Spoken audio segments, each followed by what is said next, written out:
Hey, what's going on everyone? Just got back from a week-long trip in Japan, and I was thinking about what would be beneficial to share with you on the YouTube channel about this trip. And one of the things that I thought would be most helpful is just to talk about the gear that I brought for this trip and how I figured out how to plan for this trip. This was my first time traveling off the continent, and so when this opportunity came up to film for my client Kronos out in Japan, I was so excited to jump on it.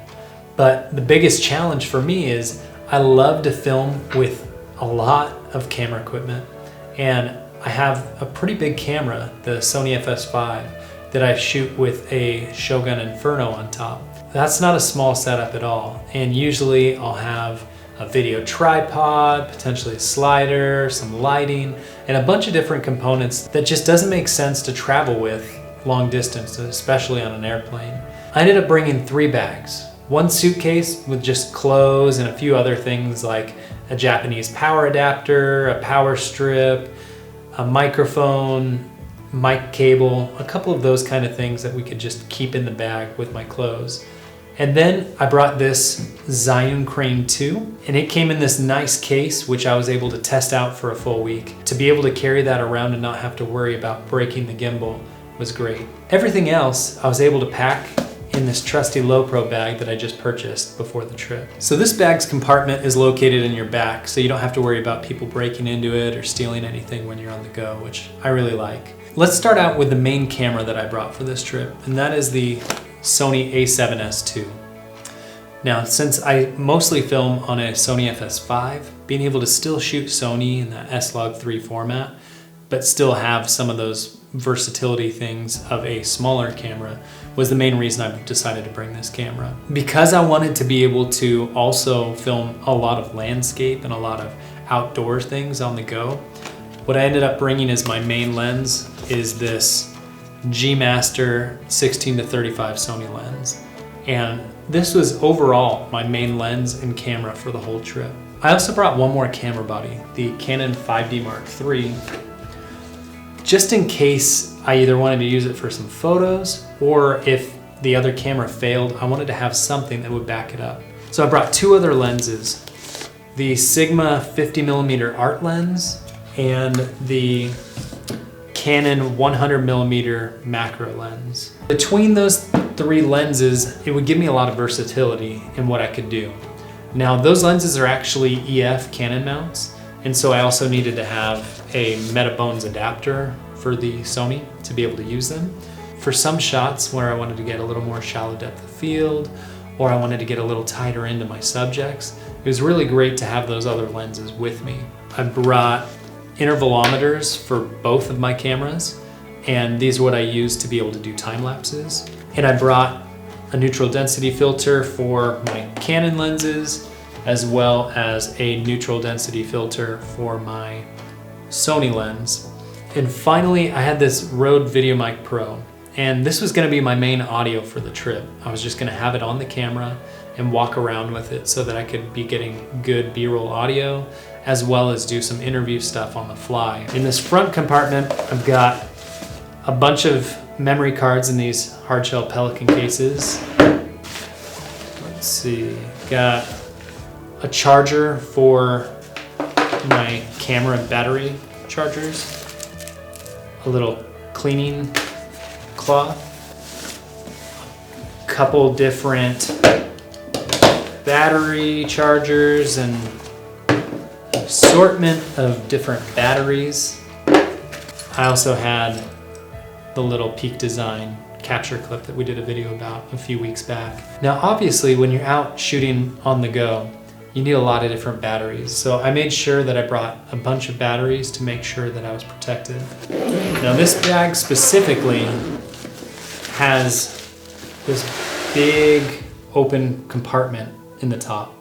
And it's not really sorted by any way, but what I did is I put in this Tascam DR70D, and this is an audio recorder. I didn't use it a lot, but I wanted to make sure I had an audio recorder that I could use and trust if we were able to sit down and do interviews in a more set up studio setting. Brought some cheap earbuds that I didn't have to worry about losing or breaking. And then I also got this little Geodos, don't know how to pronounce that, little rocket air cleaner ball, because I knew that I would be on the go and I would need to be able to clean the sensor pretty quickly. A couple other things that I don't have in the bag right now that I also had. I had a 4 terabyte external hard drive that I carried around with me. And I also brought a little Wi-Fi device that gave me internet no matter where I was in Japan, since I didn't have phone service while I was out there. So typically I would love to have a tripod with me, but this trip was just one that wasn't gonna be a leisure that I could have. So I ended up using the Zhiyun crane sort of as my tripod. I would use it to get nice stable gimbal shots, but then I would also use the pan function and the tilt function to slowly give me some pans and tilts that I would get from a video tripod. And overall that works pretty well, but I kind of feel like even when you tune the Zhiyun crane 2, sometimes it doesn't want to go as slow as I would like or how I would do on a video tripod, but it was a pretty good fit for me. Another lesson and issue that I had with this trip is shooting on a mirrorless body like this Sony a7S II. I noticed that I got more dust on the sensor than I typically would when I was using a full frame non-mirrorless camera, or even the Sony FS5. And so sometimes I would be out shooting and I would get back and look at the footage and there'd be some dust spots that I really couldn't do anything about in post. And that's kind of annoying because I like it to be as clean and as crisp and professional as possible. But when you're out filming on the fly, you don't have necessarily the leisure to be able to check that. And not only that, it was actually raining more than half of the trip. So I didn't even have the ability to really look in there and see how things were doing without getting it wet.